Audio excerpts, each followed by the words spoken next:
You know, most of us have been taught that credit cards are pretty much a one-way ticket to financial disaster.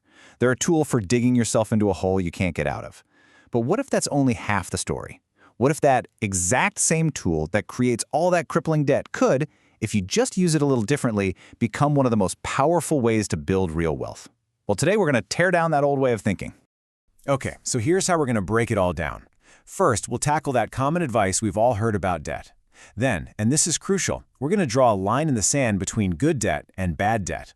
After that, we'll get practical and look at the 7 numbers that really define your financial health. We'll cover how to get the power to buy assets, why you absolutely have to understand and manage risk, and finally, we'll talk about the massive mindset shift that separates the investors from pretty much everyone else. All right, let's kick things off with what we all think we know. I mean, there's this really common story out there about debt, and I'm sure it's going to sound pretty familiar. Yeah, we've all heard it, right? From famous financial gurus like Sue Zorman and Dave Ramsey. And the message is super simple, super powerful. Debt is the enemy, credit cards are pure evil, and the only way to be safe is to get rid of them completely. And look, for millions of people drowning in consumer debt, that advice has been a total lifesaver. But here's a thought. What if that advice, as well-intentioned as it is just too simple? What if, by treating all debt like it's the bad guy, we're actually throwing away one of the most powerful financial tools we have? This isn't about being reckless. It's about understanding a critical difference that wealthy people have known about for generations. And that right there brings us to the absolute core of this whole thing. Not all debt is the same. It's not just one big scary monster. No, there are 2 kinds of debt, and trust me, they take you to 2 completely different places financially. Let's try thinking about it like this. Imagine debt is just the gas pedal in a car. The pedal itself isn't good or bad, right? All it does is make the car go faster. The real question is, where is the car pointed? Are you accelerating full speed towards a cliff, or are you speeding towards the finish line? That's what really matters. And this slide lays out those 2 directions perfectly. On one side, you've got bad debt. This is the stuff we all know about. Swiping the card for a new TV, a fancy dinner, a vacation. These things lose value the second you buy them, and they create bills that drain money out of your pocket. It's unsolvent. But on the other side, you've got good debt. This is when you borrow to buy something that makes you money. We call that an asset. The magic here is that this kind of debt is solvent. The income from the asset pays for the loan, and then some, putting money into your pocket. And hey, this isn't just some nice idea. It's literally how the biggest and most successful companies in the world operate. Apple doesn't just sit on its profits, it uses debt to grow way faster than it ever could on its own.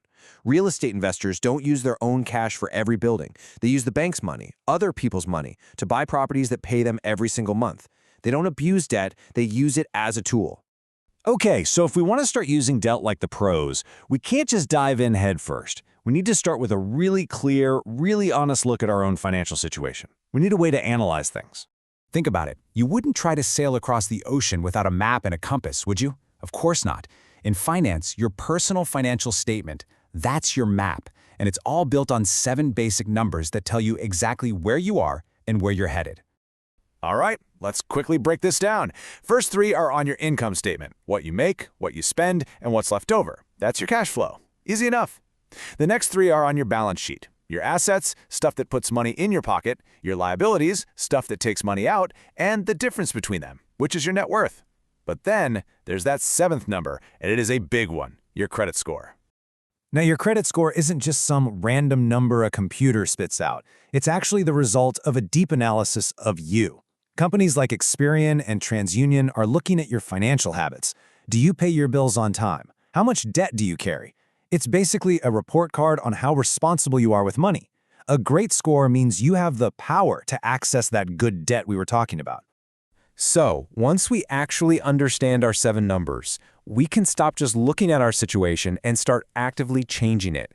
The whole game is about building that asset column, and to do that, you need 2 key things. And it's so important to get this. You absolutely need both. Pillar 1 is your buying power. That's your credit. Think of it as the fuel for your car. Pillar 2 is your financial education. That's the wisdom to know what to do with the fuel. I mean, having a huge credit limit with no idea how to use it is like having a Ferrari with no steering wheel. You're just going to crash. But having all the knowledge in the world with no buying power, that's like having a perfect map but no car. You're not going anywhere. And this is exactly why that cut up your credit cards advice can be so damaging if your goal is to build wealth. When you cut up your cards, you are literally destroying your buying power. The goal isn't to have zero credit. The real goal is to get your financial education so sharp that you can use that buying power to buy assets that make enough money on their own to cover all your bills. That, my friends, is financial freedom. Okay, so this all sounds fantastic, I know, but we have to pump the brakes for a second and have a serious reality check. Using debt like this is a professional's game, and it comes with very, very real risks. If you ignore them, you're not investing, you're just gambling. Just look at this number, 1.8 trillion with a T. They're calling this the wall of maturity. It's the total amount of commercial real estate debt that was written when interest rates were practically zero that's all coming due between 2025 and 2026. This is a huge risk to the whole system because trying to refinance that debt at today's much higher rates is going to be almost impossible for a lot of people. It's the perfect example of a risk that's way bigger than any one person. So what do we have to watch out for? First, there's leverage risk. That just means using too much debt makes you fragile. A small dip in your property's value could wipe you out. Then there's credit risk. What if you lend money to someone and they just don't pay you back? And of course, there's systemic risk, like that wall of maturity. These are huge economic waves you just can't control. And that's why the solvency test is the golden rule. You have to be absolutely sure that the asset you're buying generates enough cash to pay for the debt. That's your number one defense. Now, being able to handle all these risks, it's not just about math, it's about your mindset. Everything we've talked about, good debt, your 7 numbers, managing risk, it all leads to this massive shift in how you look at the world of money. It's about moving from an employee's mindset to an investor's mindset. The biggest difference is just where you put your focus. The employee mindset is totally locked on to the income statement. The big questions are always about the job.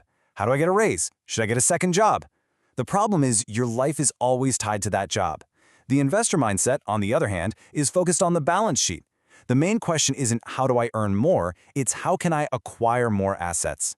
They see their paycheck and their credit as tools to build up that asset column. This quote from Rich Dad Poor Dad just nails it, doesn't it? It's the single biggest difference in personal finance. Are you spending your life working to build your boss's asset column, or are you working to build your own? And this mindset completely flips the script on how you live your life. Most people buy the nice things first, the luxuries, often with bad debt, and then they have to work harder and harder to pay for them. The wealthy? They do the exact opposite. They pour all their energy into building their asset column first. They're patient.